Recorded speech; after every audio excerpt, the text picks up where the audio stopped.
Vous avez déjà 1/7 des plantes comestibles, c'est vraiment énorme. C'est ça.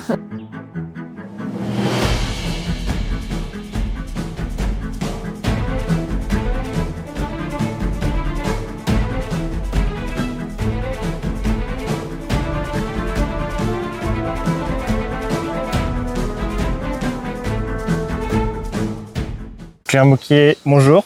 Bonjour Ganesh. Merci de nous accueillir à la Forêt Gourmande. Merci aussi à Fabrice qui a planté cette forêt gourmande de nous accueillir. C'est surtout ça. Ouais.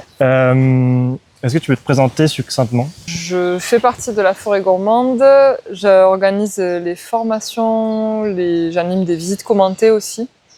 On accompagne des projets de reforestation nourricière partout en France auprès de différents publics, du coup des collectivités pour des jardins forêts sur l'espace public, des projets vivriers sur des jardins privés, des projets de jardins forêts commerciaux aussi pour pouvoir vendre les récoltes, et puis des projets scientifiques de recherche. Et moi, ma spécialité, c'est plutôt donc les jardins forêts sur l'espace public. J'ai découvert ça à Taïwan. J'ai travaillé 3 ans là-bas dans une ONG qui plantait des forêts comestibles sur les espaces publics dans des milieux urbains très denses. Donc moi, ça m'a passionnée parce qu'en fait, c'est le genre de projet qui répond à plein d'enjeux de société en même temps, des enjeux sociaux puisque ça crée du lien social, ça permet aux gens de se reconnecter à la terre, d'apprendre comment planter un arbre, l'entretenir, comment utiliser les récoltes, comment les stocker, les conserver, etc.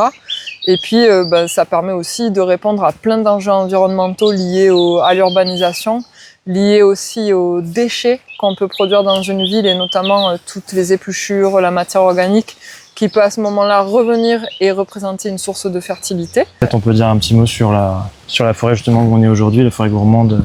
Oui. Alors en 2010, ici c'était un pré, ouais. C'était une prairie. Difficile à croire là quand on voit la... Et donc on est en Bresse bourguignonne et Fabrice Desjours a acheté ce terrain en 2010.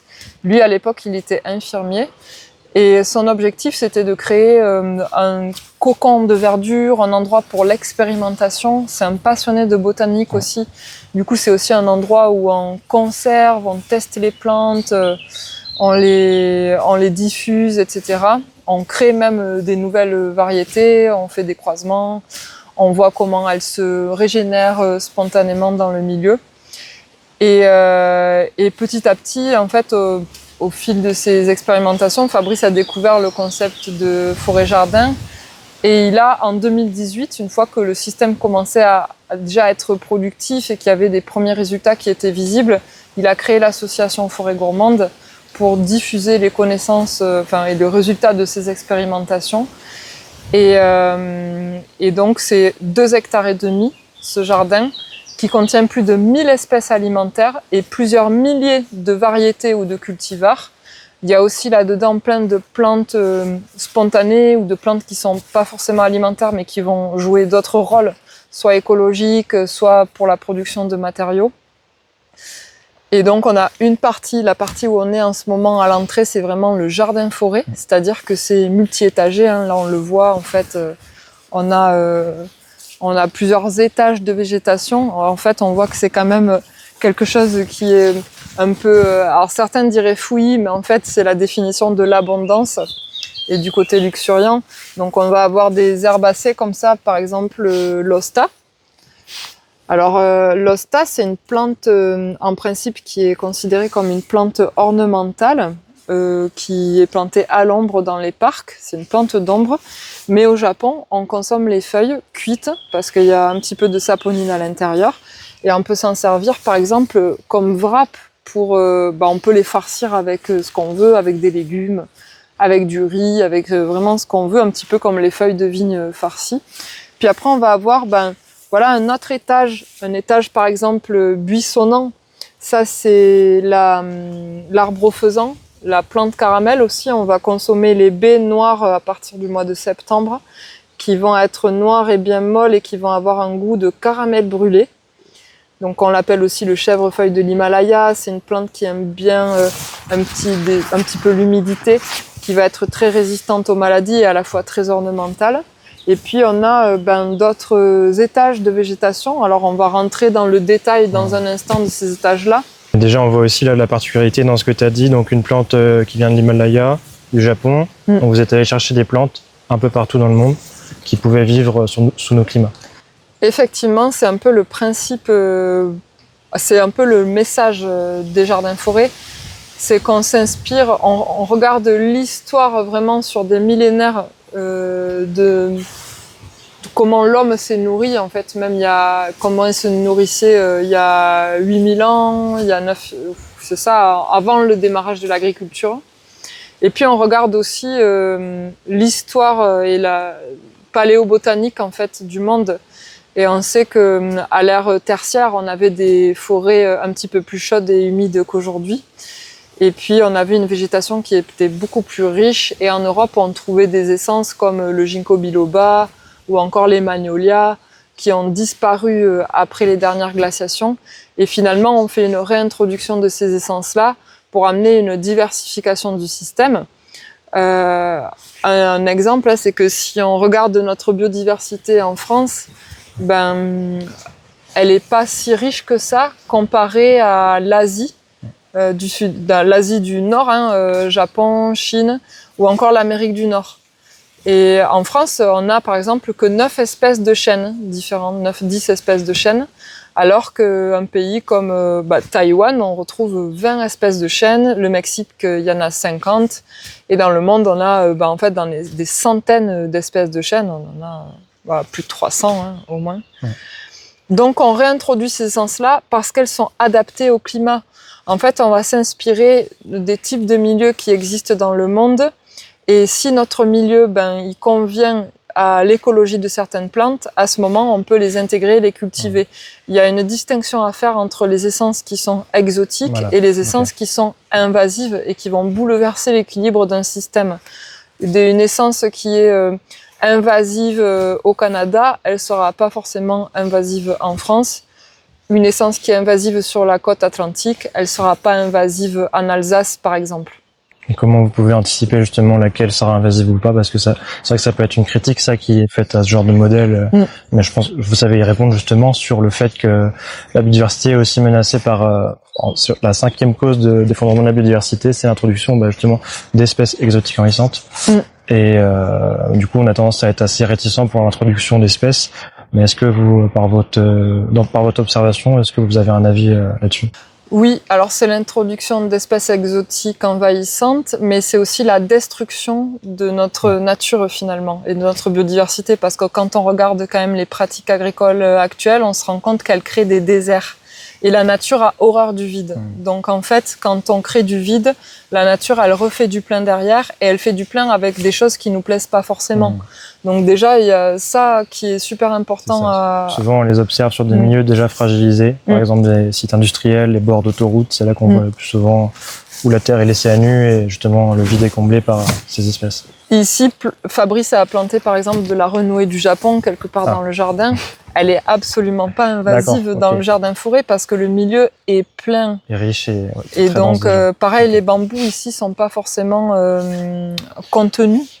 Ils sont contenus naturellement par l'existence d'une végétation dense autour.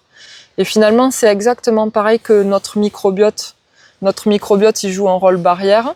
Plus il est en bonne santé avec des micro-organismes bénéfiques, plus il est capable de se défendre contre d'éventuels pathogènes.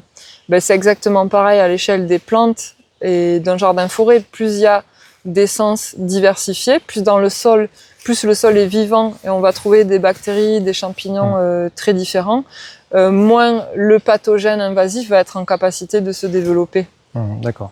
Et même en termes de proportion, après, sur un écosystème fragilisé, le chiffre, c'est une espèce sur 1000 qui est introduite, qui a le potentiel de devenir invasive. Oui, c'est très peu. Donc vous avez encore un large choix parmi ce qui existe.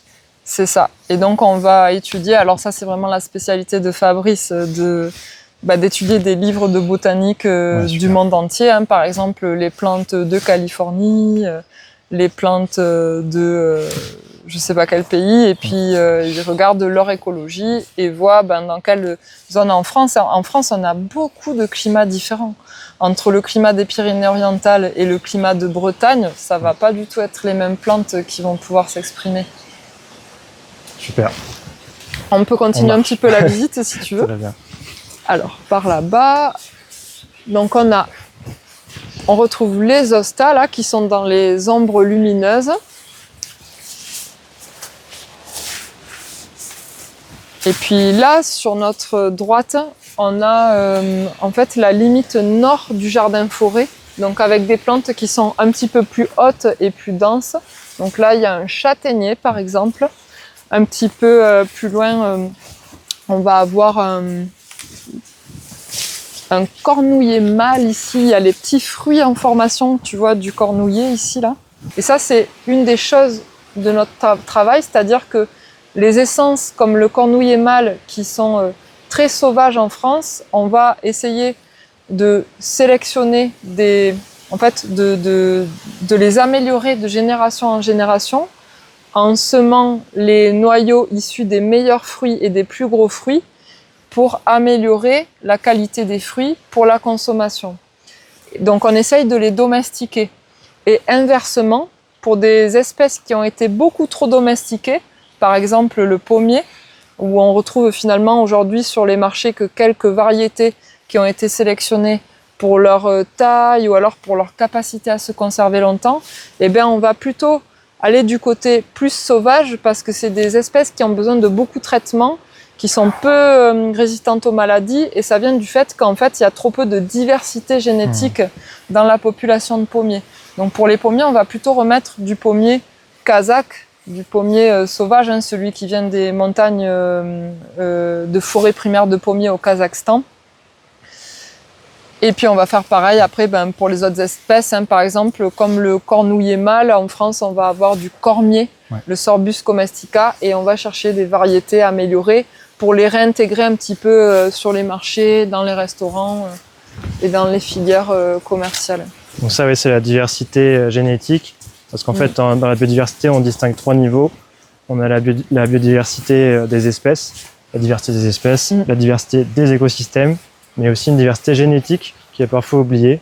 Et voilà la notion de retravailler sur ça pour aller chercher ce qui est intéressant, parce que dans la culture traditionnelle, on a un peu délaissé beaucoup de branchements des espèces pour on a utiliser choisi la facilité, c'est ça. On a vraiment choisi la facilité pour la mécanisation. Là, on a la fleur des mérocalles. Alors, la fleur des mérocalles, on va goûter. Hein. Je ne sais pas si tu as déjà goûté. Non. Alors, la fleur des mérocalles, je t'invite à goûter cette fleur. On mange tout dans cette plante. On mange les fleurs en juin, en juillet. Au début du printemps, on va aussi manger les jeunes feuilles comme ça, un petit peu comme les poireaux. On peut faire des crèmes, des sauces, des soupes. Et puis en hiver, au moment de multiplier la plante, on va consommer le rhizome. Donc ça fait des petits tubercules ronds qu'on peut faire cuire, qu'on peut consommer en soupe. Donc consommer une fleur comme ça, on peut la farcir. Par exemple, on peut farcir avec du tofu, des fruits rouges, des choses comme ça. Et puis, cette fleur, elle est très cultivée en Asie. À Taïwan, il y a des montagnes entières qui sont pleines de cultures de fleurs des mérocalles. Et on les cueille quand la fleur n'est pas encore ouverte et on va les consommer en tisane. Voilà. C'est un peu sucré. Ouais, c'est un petit peu sucré, c'est croquant. Ouais. Donc pareil, pour la mi-ombre au soleil, c'est une fleur qui est vraiment idéale. Puis là, on passe sous des arches d'Eleagnus umbellata. C'est le chalef d'automne ou l'arbre aux cascades de fruits. Et au mois de septembre, ça va donner des myriades de petites baies rouges ou jaunes selon les variétés. Et ça, c'est un arbre qui est fixateur d'azote, qui a une croissance rapide, qui est pionnier. C'est-à-dire qu'il va en fait préparer le terrain pour l'autre génération d'arbres qui viendra derrière.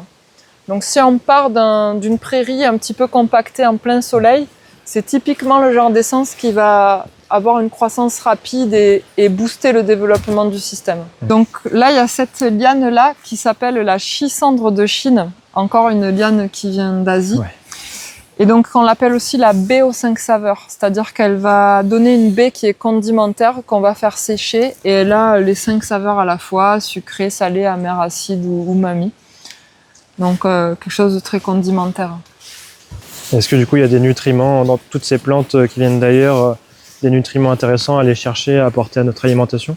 Je pense que ce qui est intéressant, c'est la diversité, plus que aller regarder dans quel...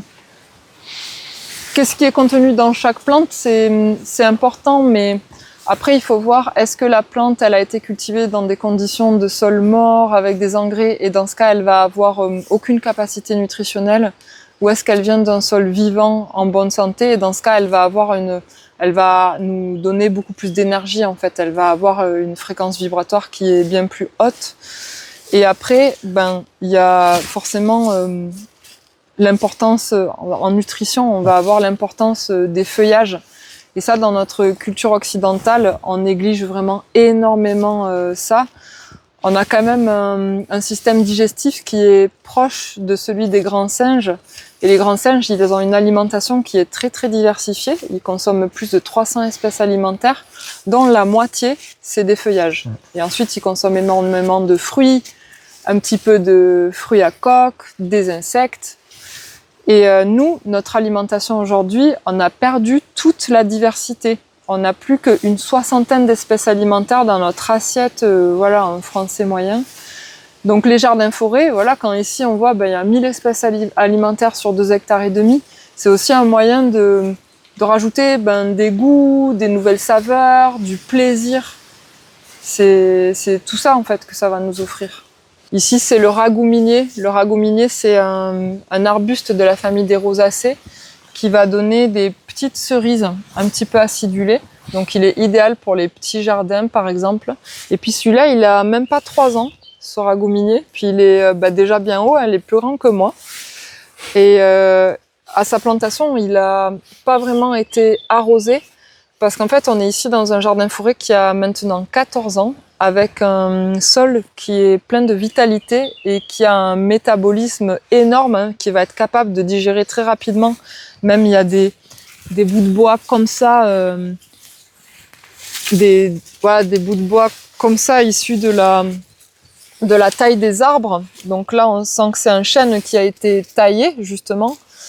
Donc c'est un chêne qui sert finalement d'essence sacrificielle, qui n'est pas voué à rester longtemps dans le système, qui a été taillé. Le bois mort vient au sol. Le bois mort, c'est le premier maillon de la chaîne alimentaire. Ouais, on en a parlé dans la vidéo précédente. Je vous invite à retourner dessus. Et donc finalement, si on partait d'une prairie, mettre un bois comme ça sur le sol, ça va prendre des mois à être décomposé parce qu'il n'y a pas encore la population en champignons nécessaire pour le décomposer. Alors qu'ici, c'est très très rapide, en quelques semaines à peine, c'est déjà décomposé. Et c'est ça qui fait que aussi, le sol, il est en capacité d'aller... En fait, le sol, il est vivant, et un sol vivant, c'est un grand réservoir d'eau. C'est encore plus efficace qu'un arrosage. Un sol vivant vaut mieux que 10 arrosages, comme dit Fabrice. Donc ce petit ragou minier-là, dans ce sol forestier vivant, il n'a pas eu besoin d'une assistance en eau. En fait, le sol est déjà décompacté par les racines des plantes, aéré, il y a de l'oxygène, il y a des réseaux mycorhiziens, et à ce moment-là, la croissance peut être très rapide. Donc finalement, le jardin-forêt, c'est ça, c'est qu'on s'inspire du fonctionnement d'une forêt, d'un jeune boisement, pour cultiver des plantes qui nous intéressent plus pour l'alimentation. Ça permet en plus d'avoir un système qui est très diversifié et qui est résilient, qui va être moins soumis à des maladies, par exemple. Cultiver un pommier, là au-dessus de nous, on a un pommier. Là derrière nous, on a un pommier aussi. Donc cultiver des plantes qu'on trouverait habituellement que dans un verger qui est entretenu, et finalement ça va être soumis à plein de maladies différentes. Et là, on a un écosystème équilibré. On a des plantes comme la viorne qui est ici, là, qui vont servir à abriter plein d'insectes auxiliaires et qui vont réguler justement les parasites et les maladies. D'accord. Donc ça ne veut pas dire qu'on n'a pas de manifestation de maladies dans le jardin-forêt, mais par contre, l'écosystème est capable d'apporter une réponse finalement assez rapide. Parce qu'en quoi la diversité, justement, c'est un gage de lutte contre ces maladies? En fait, Par l'observation, on le voit en fait. Quand il y a une manifestation de maladie, quelque chose qui ailleurs dans un endroit peu diversifié amènerait à la mort de l'arbre, ici le problème va se résorber de lui-même. On a des gens qui, par exemple, l'association Arthropologia à Lyon, qui est spécialiste dans les observations d'insectes, les comptages et tout ça, qui sont venus dans le jardin forêt et qui ont bien vu qu'en fait on observe bien plus d'insectes auxiliaires dans 1 mètre carré ici que dans presque n'importe quel paysage en France aujourd'hui, tellement on les gère et on supprime en fait certains étages de végétation qui sont essentiels à leur vie. Donc c'est en fait une histoire de résilience. On met pas tous ses œufs dans le même panier. On recrée aussi les conditions originelles des habitats de certaines plantes. Par exemple, si on prend la vigne, dans son milieu naturel, c'est les forêts de bord de rivière, c'est poussé en compagnie de frênes, de ronces, de clématites, etc. Et en fait, ça va être des synergies positives entre ces plantes-là. Les champignons qui attaquent la vigne vont être repoussés par les morilles qui poussent proche des frênes. Donc, ça permet qu'ils se protègent entre eux. Là, on voit un sol, par exemple, ce sol-là, il est conduit en trogne ou en tétard. Ça veut dire que chaque année, chaque hiver, on va revenir couper ici au même endroit. Et en fait, au jardin forêt, au lieu d'aller prendre de la biomasse qui vient d'ailleurs pour pailler le système, cette autre biomasse-là, elle est produite sur place. Donc ce type d'essence-là, c'est des essences forestières locales. Elles sont poussées toutes seules. Tant qu'elles ne gênent pas, elles n'ont aucune raison d'être supprimées. Elles amènent à la fois de la diversité au niveau des familles des plantes et au niveau des racines. Et en plus, elles amènent une production de biomasse qui contribue à la fertilité du système. Donc ces essences-là, on les appelle des AFI, des essences qui sont architecturantes, fertilisantes et ingénieures. Et c'est vraiment pour ça aussi qu'on peut parler de reforestation nourricière. Et pour nous, un jardin forêt, c'est pas juste un verger diversifié ou quelque chose dont on aurait vraiment tout supprimé, toute la végétation qui vient spontanément. En fait, on va garder cette végétation qui vient spontanément et on va juste la sculpter pour y intégrer en même temps des essences qui diversifient et font d'autres productions intéressantes. Donc derrière nous, on voit pareil un érable Negundo qui est trogné. Ensuite, derrière, on aperçoit des figues. Alors, c'est des figues de variétés qui sont plus résistantes au froid, puisqu'ici, on est en climat de Bourgogne, les hivers sont quand même assez précoces. Donc, les figues n'ont pas forcément le temps d'arriver à maturité, donc il faut choisir des variétés qui sont adaptées à ça. Et puis, au-dessus de nous, on voit l'angélique en arbre du Japon. C'est l'arbre asperge, celui-là. C'est un arbre, du coup, encore qui vient d'Asie, qui est de la famille du lierre. Et alors, c'est intéressant parce que, comme le lierre, il va y avoir une floraison à la fin de l'été. Et ça va être intéressant pour certains insectes parce que finalement, il y a assez peu de fleurs à cette période-là de l'année. Et puis, on va consommer les jeunes pousses comme des grosses asperges. Du coup, les pousses qui partent du sol? Oui, ça drageonne, ça fait des pousses qui partent du sol, mais ça fait aussi des pousses qui partent du tronc. Donc là, des petites trognes de chêne, des cassis. Si tu veux goûter quelques cassis, c'est presque la saison, ils sont presque à maturité.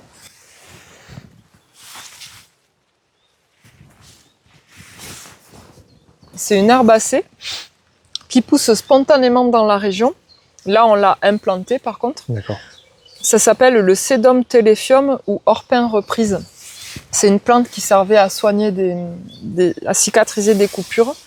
Et on peut goûter les feuilles. Si tu peux goûter une feuille.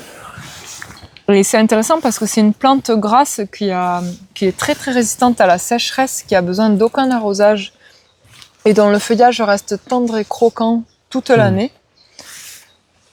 Et donc, ça peut être intéressant à mélanger pour fabriquer des super salades, par exemple. Avec des textures différentes, c'est vrai que la texture est très croquante, c'est très bon.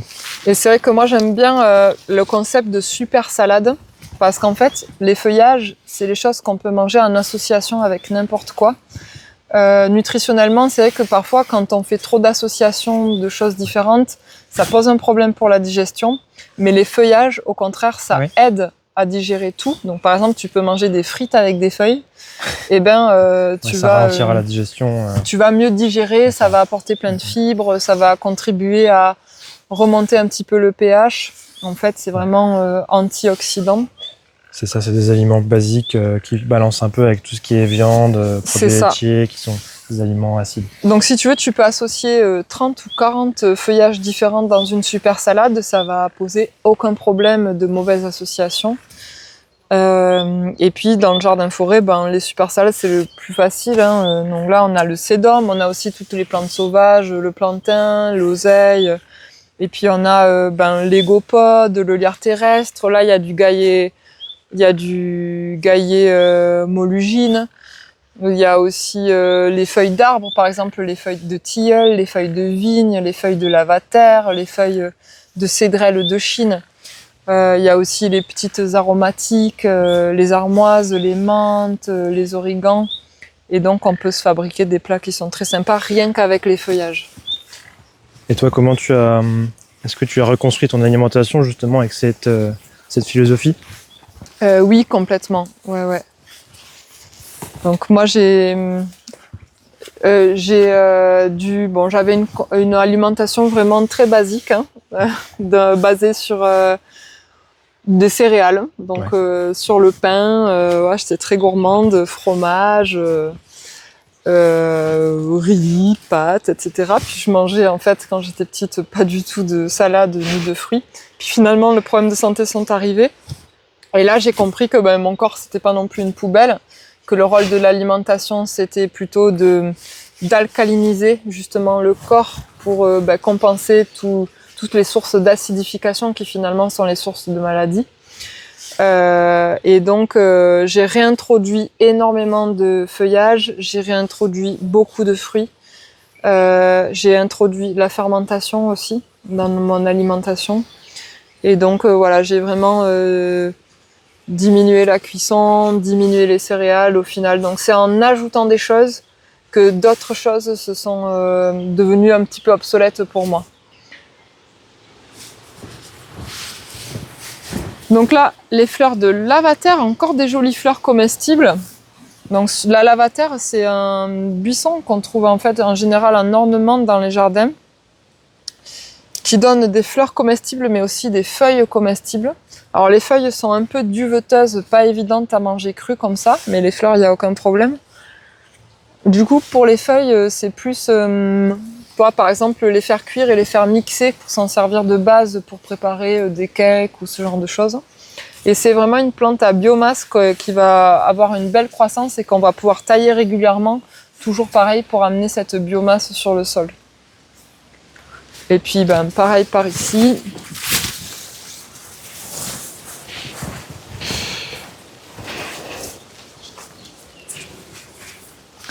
Ici, on a... Est-ce que tu connais cette plante ? Ah, pas du tout. Même la forme, c'est complètement étranger pour moi. Alors pourtant, là même sur le trajet pour venir ici, vous avez dû en voir plein en ce moment dans les jardins, parce que c'est une plante ornementale qu'on trouve dans beaucoup de jardins. L'avantage, c'est qu'elle nécessite vraiment aucun entretien. C'est une plante de terrain sec. Okay. Et ça s'appelle le yucca. Ok. Et donc ça pique. Ah bon ? Ah oui, ça pique. Ah, les pointes, ah oui. Hein. Ouais. En tout cas, les cétoines aiment bien, elles sont belles là. Ouais. Regarde. Ouais, très joli. La cétoine dorée, un petit coléoptère. Hyper joli. Et donc, ce qu'on mange, c'est les fleurs. Donc, toute cette hampe florale là, elle est comestible. Et on mange les fleurs plutôt cuites. Il vaut mieux le faire bouillir 3 minutes avant de les consommer. Moi, j'aime bien les consommer en omelette. Donc je les fais bouillir et ensuite je mélange avec des œufs et je fais ça en omelette. Elle est vraiment belle en plus. Ouais, et en plus c'est très esthétique, ça résiste au sec, ça ne nécessite pas d'entretien. Ça amène vraiment une touche colorée aussi. C'est vraiment ça aussi, les jardins forêts, c'est le plaisir des yeux. On va mélanger, on va superposer tout. C'est-à-dire que aujourd'hui, culturellement, on considère la forêt comme presque une infrastructure agroécologique, donc quelque chose qui va rendre des services écosystémiques. Et puis on la sépare de, par exemple, notre mode de production alimentaire, notre système de production alimentaire. Et on fait une séparation comme ça, alors que dans les jardins-forêts, on resuperpose les deux. Et finalement, on vit dans la forêt, on se nourrit de la forêt, on s'habille de la forêt. Ouais, parce que d'ailleurs, cet écosystème-là est pas, finalement pas local, ça a été inspiré de milieux tropicaux. Oui. Ça a été inspiré de l'agroforesterie tropicale à travers les siècles. Et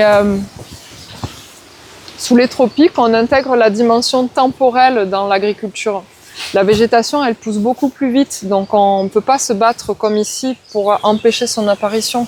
C'est vrai que finalement, nos machines agricoles, nos esclaves énergétiques, ils sont là pour toujours empêcher l'apparition de la forêt et de la végétation. On désherbe sans cesse. Et donc sous les tropiques, c'est pas du tout ça. Finalement, l'outil de jardinage, c'est le sabre ou la machette. Et donc on fait du chop and drop, on taille, on sculpte la végétation. Dans le jardin-forêt, ça s'inspire de ça. Ça s'inspire aussi du jardin créole, ce jardin où on va avoir un système de plantes qui est multi-étagé et qui vont avoir à la fois des fonctions médicinales, nourricières, etc. Ça se développe en France, mais c'est inspiré de jardins-forêts qui existent déjà depuis longtemps et qui font partie de l'alimentation et partie des cultures. Oui, c'est ça. On n'a pas réinventé le monde avec les jardins-forêts, c'est juste que on a oublié.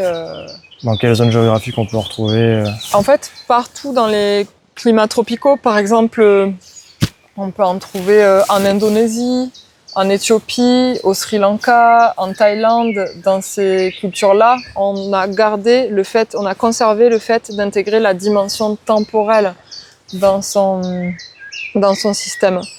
Nous, on refait la même chose chaque année. Chaque année, on efface et on recommence. Quand notre système agricole, il est basé là-dessus. Mais là-bas, on ne va pas avoir la même production quand on commence la première année que la 5e année ou la 10e année. On est sur une progression. On est sur une progression, c'est ça.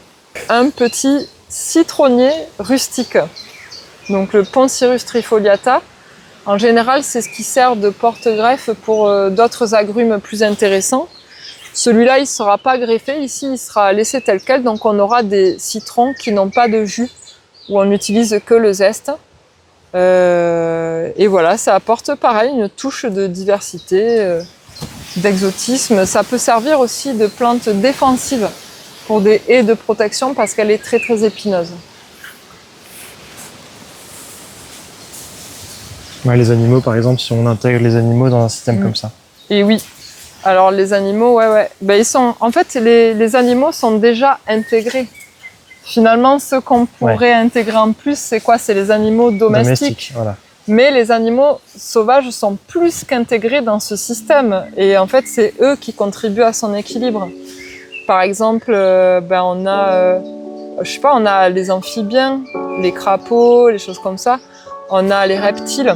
On a plusieurs espèces de serpents. On va regarder s'il y a un reptile là, parce que ça peut être un habitat pour reptiles avec le soleil qui tape sur la tôle. Comme c'est des animaux à sang froid, ils peuvent se caler en dessous.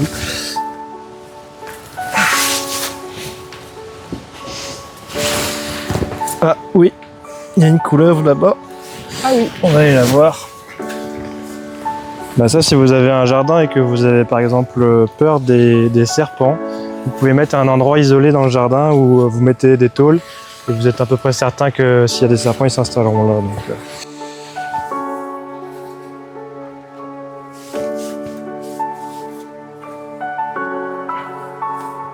Je l'embête un peu.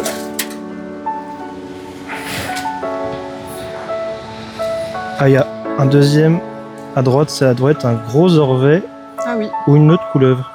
C'est indifférent à droite.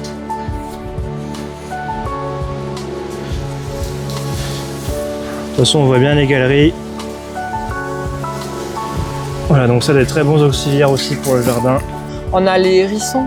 On a les écureuils, on a plein de types d'oiseaux différents qui vont nicher parfois au sol, parfois dans les arbres. Et puis on peut avoir même du gros gibier qui peut passer là. Et en fait, on a besoin d'eux, on a besoin de ces animaux-là pour avoir un système équilibré. Et puis, on peut aussi envisager de les consommer, pourquoi pas. Au lieu de consommer des animaux domestiques, on peut envisager de prélever de manière raisonnée des animaux sauvages qui vont par ailleurs vivre bien et être en bonne santé dans ce type d'écosystème-là. Oui, en plus, justement, tu parlais des amphibiens, ils vont par exemple réguler des choses comme les limaces, qui sont problématiques dans un potager traditionnel. Et oui, donc les limaces, c'est un problème peut-être les 3-4 premières années du jardin-forêt quand on est encore à un stade peu évolué des successions écologiques. Mais ensuite, il y a la chaîne alimentaire qui se rééquilibre. Ici, on a un petit fruit, un petit arbuste qui s'appelle l'aronie, qui est assez équivalente à la baie de goji par ses propriétés nutritionnelles. On peut faire du jus d'aronie, par exemple, de la liqueur d'aronie. En fait, dans le jardin-forêt, on réinvente pas non plus l'alimentation. On met des essences qui sont toujours été connues, au moins dans certaines cultures, pour l'alimentation. C'est juste qu'on va les assembler de manière cohérente et intelligente pour avoir en fait une meilleure résilience alimentaire et une résilience du système. Puis juste derrière l'aronie, là, le petit arbre encore tout jeune qui est à l'ombre, alors il a vraiment besoin d'ombre quand il est jeune, c'est l'Asie minier, c'est la mangue de climat tempéré. Donc ça va donner un fruit qui est vraiment gros comme une mangue, aussi goûteux qu'une banane et qui a des notes de caramel brûlé. Et l'Asie minier, il est originaire de clairières forestières d'Amérique du Nord, donc plutôt au Canada. Et donc nous, on lui recrée son milieu naturel, c'est-à-dire on sait cet arbre quand il est jeune il est vraiment dans une forêt, donc il faut pas le planter tout seul dans une prairie, il va jamais tenir les étés chauds et ensoleillés. Donc là on l'a planté juste au nord d'un chêne et quand l'Asie minier il sera assez grand, et bien peut-être que ce chêne il sera coupé pour laisser plus de lumière à l'Asie minier et peut-être que ce chêne et bien on l'utilisera pour se chauffer ou on l'utilisera pour faire de la culture de champignons. Ou alors peut-être qu'on le laissera simplement au sol pour nourrir la fertilité du système. Là, ouais, c'est super intéressant ce que tu dis parce qu'en fait, quand on arrive, je sais pas comment ça rend exactement à l'image, mais ça peut donner justement, comme tu disais au début, une impression de fouillis. Mais au final, c'est vraiment une précision, une science pour ces jeux de lumière. Comme là, on voit que justement le sud est là et l'Asie minier est pile dans l'ombre d'un chêne. Et en fait, au final, c'est tout un. Vous avez vraiment travaillé pour avoir cette lumière qui s'étale de manière optimale pour chaque plante. C'est ça, c'est Fabrice qui a vraiment travaillé avec sa connaissance des différentes plantes pour obtenir un système complexe. Tout est très réfléchi. Et un système complexe qui est en fait finalement organique. En fait, c'est ça, il est organique. On aurait fait quelque chose de très rectiligne, en fait, on se dira ah oui, c'est bien organisé, ordonné. Mais là, finalement, la nature, elle fait toujours des choses qui sont organiques, donc on a imité son fonctionnement. Mais justement, d'ailleurs, sur ce point-là, est-ce que tu dirais que c'est compliqué de faire un jardin-forêt ? Alors, déjà, première étape de la réponse, est-ce que c'est compliqué de faire une forêt ? Non. Non. Ça pousse tout seul. Ça pousse tout seul. C'est le principe. Il suffit de rien faire, on fait rien. Et à partir du moment où il y a une pluviométrie suffisante, la forêt, elle apparaît toute seule. Ça s'appelle en fait des stades de succession écologique où dans le sol, il y a une grande banque de graines. Les graines vont germer quand les conditions du milieu leur conviennent. Elles vont préparer le terrain pour la germination de la génération suivante et on obtient une forêt. Et donc du coup, est-ce que c'est compliqué de faire un jardin-forêt ? Il suffit de comprendre ce fonctionnement-là, de l'imiter et de l'accélérer éventuellement tout en implantant des essences qui nous intéressent plus dans le système. Donc tout ça, c'est du bon sens. C'est juste se reconnecter finalement à une sorte de logique et d'intuition. Et puis après, il faut le faire petit à petit. Il faut partir de ce qu'on connaît.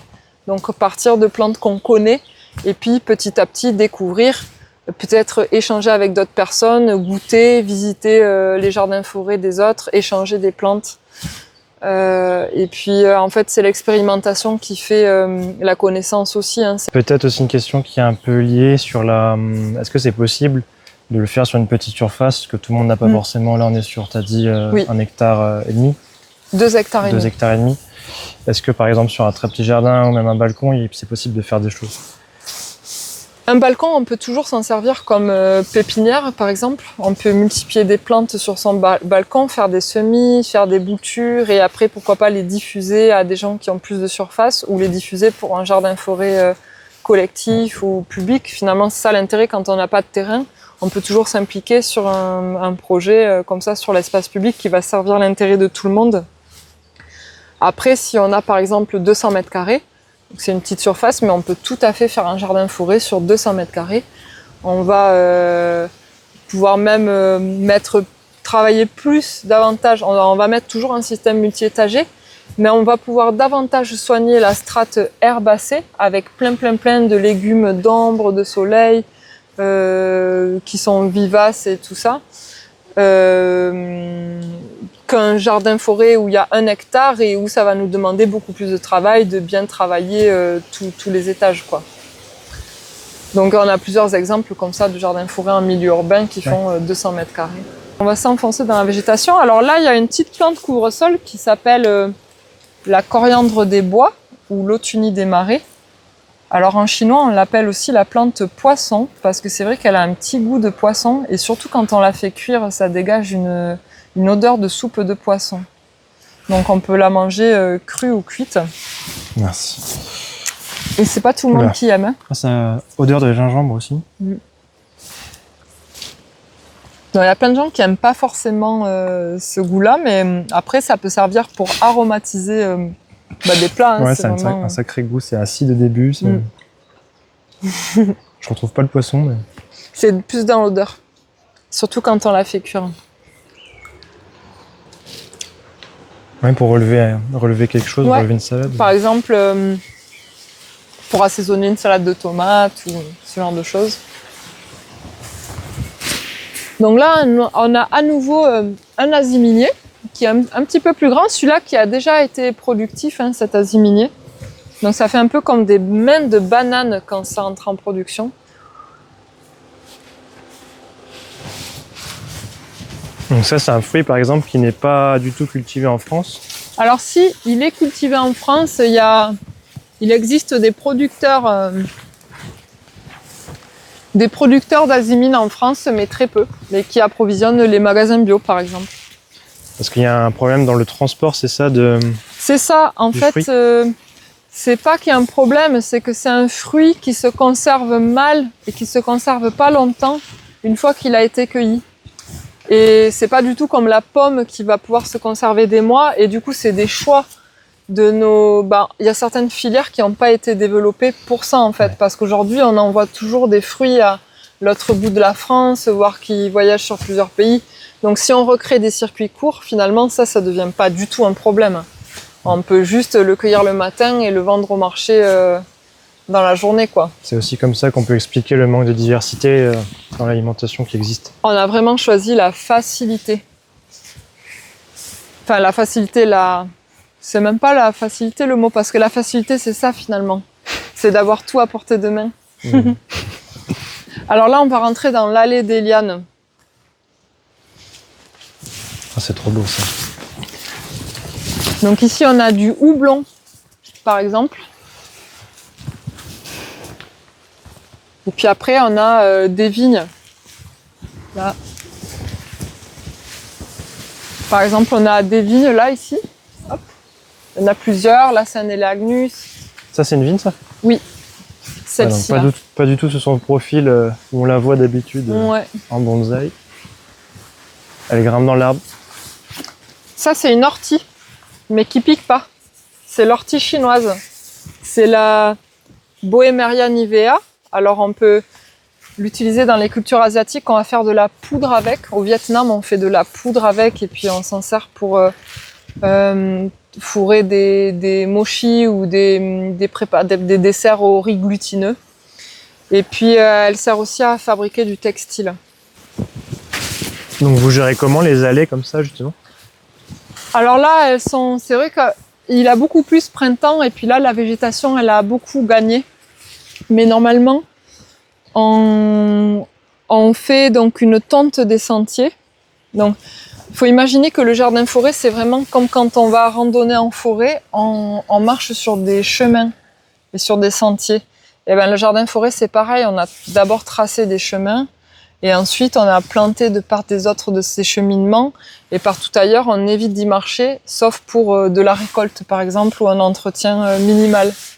Donc là, on passe la tondeuse et puis ça représente à peu près 1 à 2 heures de travail par mois à l'hectare pour l'entretien des sentiers. Ouais, d'ailleurs, vous avez chiffré, il me semble, la quantité de travail qui est nécessaire pour entretenir un lieu comme ça. C'est vraiment très faible. On l'a pas complètement chiffrée, mais elle est bien plus faible effectivement que le travail qui est nécessaire pour n'importe quel autre type de jardin. Donc effectivement, après on ira voir l'agroforêt, et l'agroforêt, c'est encore moins de travail parce que c'est pas un système complètement multi-étagé, c'est surtout les étages de canopée qui sont travaillés. Ça demande qu'une 50aine d'heures par an de travail à l'hectare. D'accord, c'est celui-là, ok. C'est ça. Le jardin-forêt, c'est un petit peu plus parce que il y a plus d'activités, de plantation, de peut-être désherbage, des herbacées au printemps. Et là, comment tu distingues, peut-être que tu vas nous expliquer tout à l'heure, mais comment tu distingues agroforêt et jardin-forêt? L'agroforêt, il y a encore moins besoin de travail. C'est un système qui est davantage laissé en libre évolution. Alors que le jardin-forêt, en fait, l'agroforêt, on vise vraiment la fin de la succession écologique. Donc un système qui va peut-être même se refermer et laisser très peu de lumière au sol pour travailler le côté multi-étagé. Par contre, le jardin-forêt, c'est vraiment le côté multi-étagé. On a aussi bien des essences herbacées comme ça, que buissonnantes, etc. Et du coup, ça implique de conserver un certain dynamisme dans l'espace. Oui, d'accord. Alors que l'agroforêt, c'est quelque chose de plus stable, de plus mature peut-être. C'est ça. Donc ici, on a l'arbre salade. Donc c'est le cédrale de Chine ou Thuna sinensis. Donc tu peux goûter une petite feuille, par exemple, qui a finalement un goût assez étonnant. Tu vas nous dire quel goût ça a.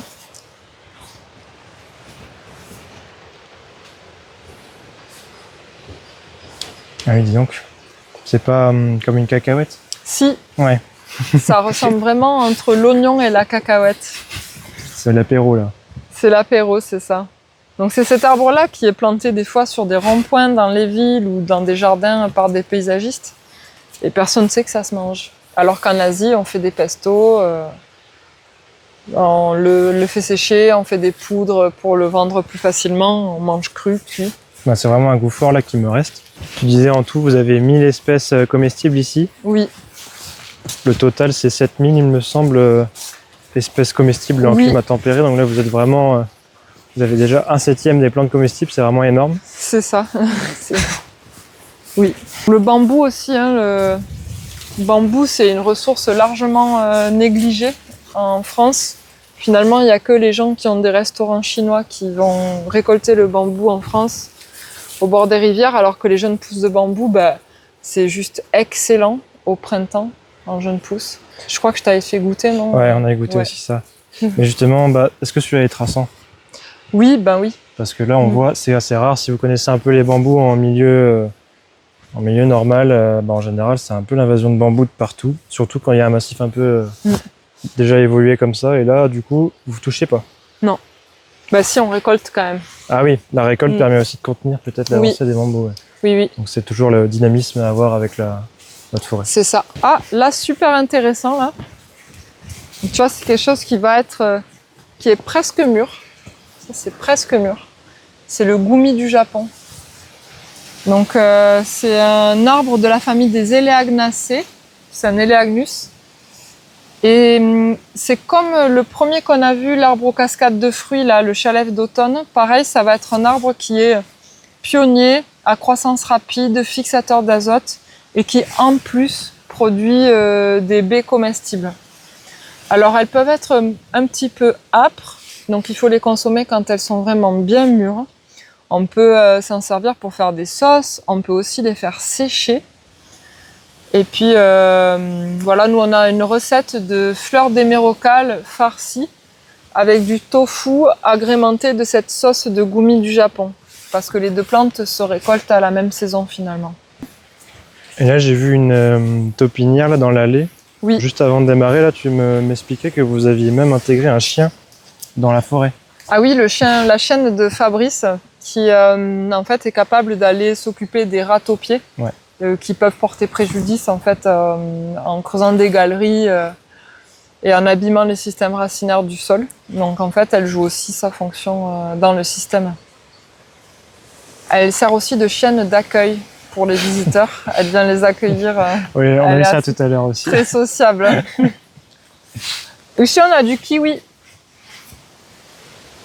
Alors, c'est peut-être encore trop tôt dans la saison pour apercevoir les fruits en formation.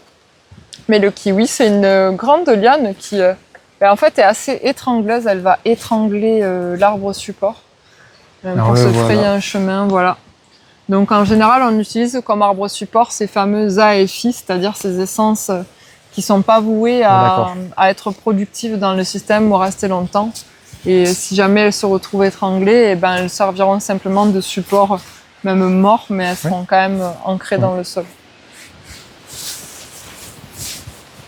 Et puis là, on a même, tu vois, juste ici, on a un arbre qui s'appelle l'Oveni sucré. Et on va consommer le pédoncule, c'est-à-dire ce qui relie la branche à la graine. Et c'est intéressant à planter dans les poulaillers parce que ça va tomber au sol à l'automne par terre. Et pour nous, ça va être difficile à retrouver parmi les herbes, etc. Mais pour des poules, au contraire, ça va être hyper amusant et ça peut leur servir de nourriture.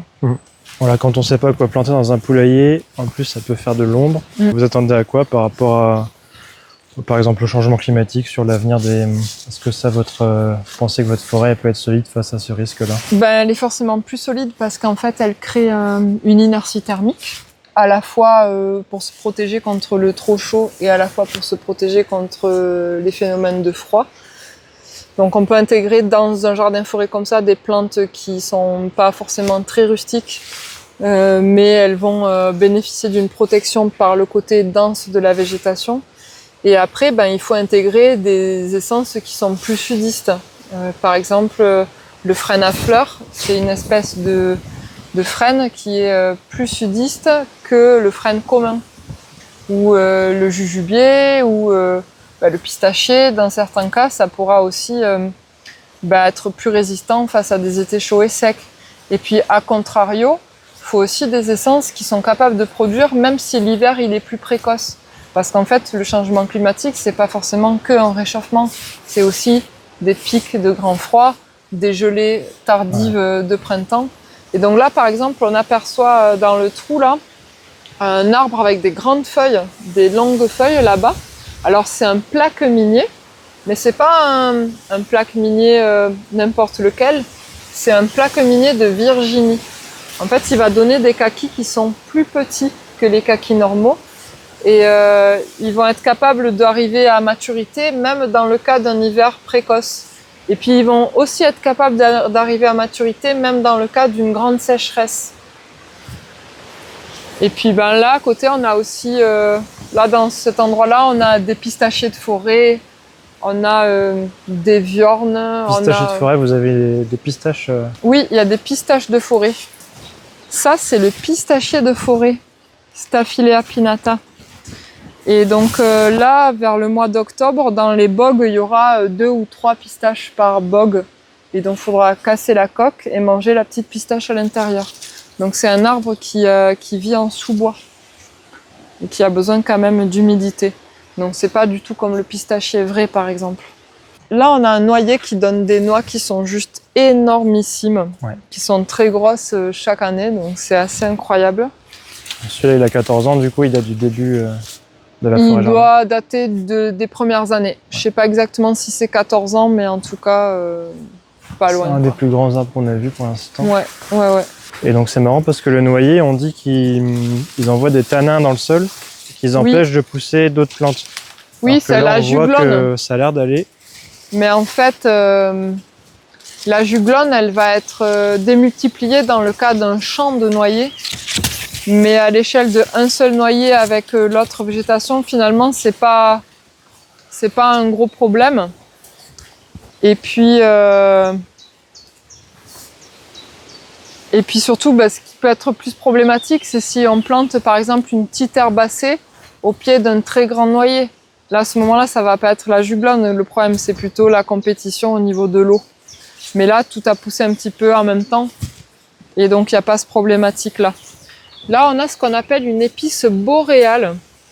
Donc, ce qu'il faut voir, c'est son arôme. Il faut arriver à la... Si tu peux essayer de la sentir comme ça. Oui. Donc, ça s'appelle la Comptonie voyageuse. Et vous utilisez comment? Alors, celle-là, elle est beaucoup cultivée au Canada, par exemple. Et donc, au cours de l'été, on va la tailler plusieurs fois pour dégager les arômes encore plus. Et à la fin de l'été, on récolte, on fait sécher, on fait de la poudre et ça sert à aromatiser des plats. Et puis j'adore son nom, rien que son nom. Donc les épices ne viennent pas que des pays chauds? Eh ben non, il y a des épices boréales. Puis ça, c'est un de mes arbres préférés. Il est beau, ouais. C'est le Phirmiana simplex, l'arbre Outong. Donc on voit en fait, c'est son feuillage, il est ultra grand, son feuillage. Ça ressemble beaucoup à un figuier. C'est vrai, mais encore, en fait, c'est cousin du platane.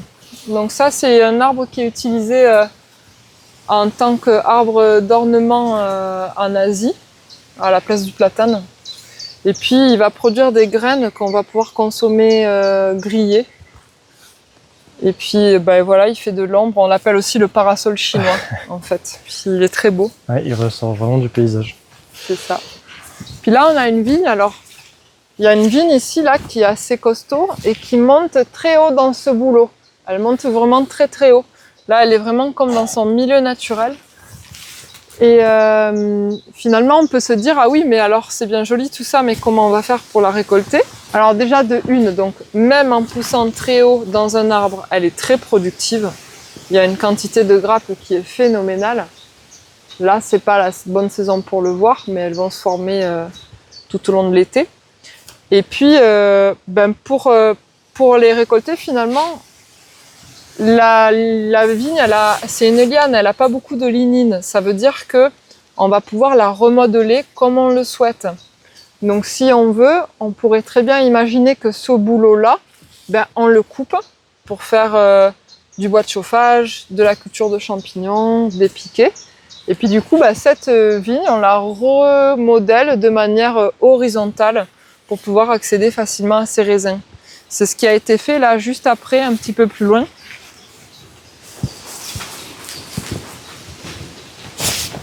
Donc là, il y avait un aulne assez grand avec une vigne qui montait dedans.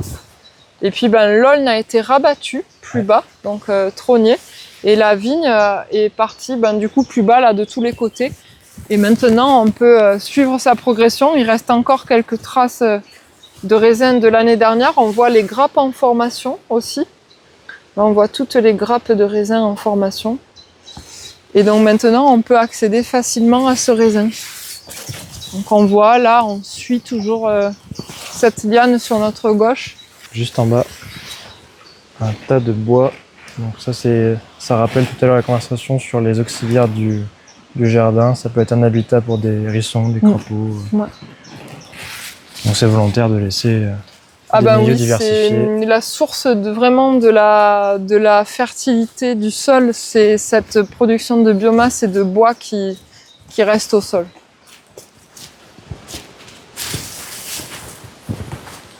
Rien n'est sorti en fait du système. Toutes les plantes qui ont poussé à un moment, la biomasse est restée donc sur place, a été restituée au sol, c'est ça? C'est tout à fait ça. Et est-ce que vous avez fait des apports extérieurs de... Alors au démarrage du système, Fabrice avait demandé à des élagueurs de venir verser leur biomasse d'élagage chez lui pour apporter un premier apport pour pailler et favoriser le démarrage des plantes. Puis en fait, dans un jardin-forêt comme ça, c'est aussi l'occasion de cultiver des plantes sauvages finalement. Et ici, là, on a de l'ail des ours. Ah oui. Donc là, c'est vraiment la fin de saison de l'ail des ours. L'ail des ours, il y a une énorme pression dessus parce que c'est une plante sauvage qui est appréciée, qui est connue.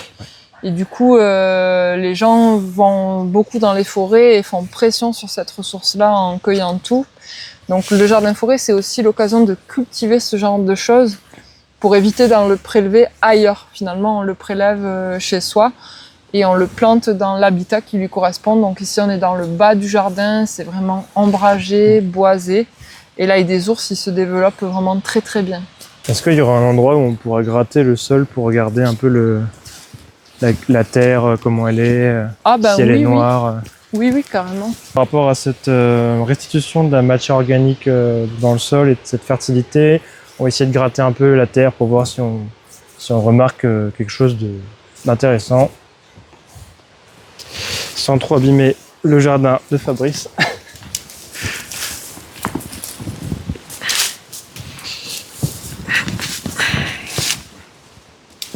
Donc déjà on voit la litière de feuilles mortes comme dans une forêt classique. Réseau de racines.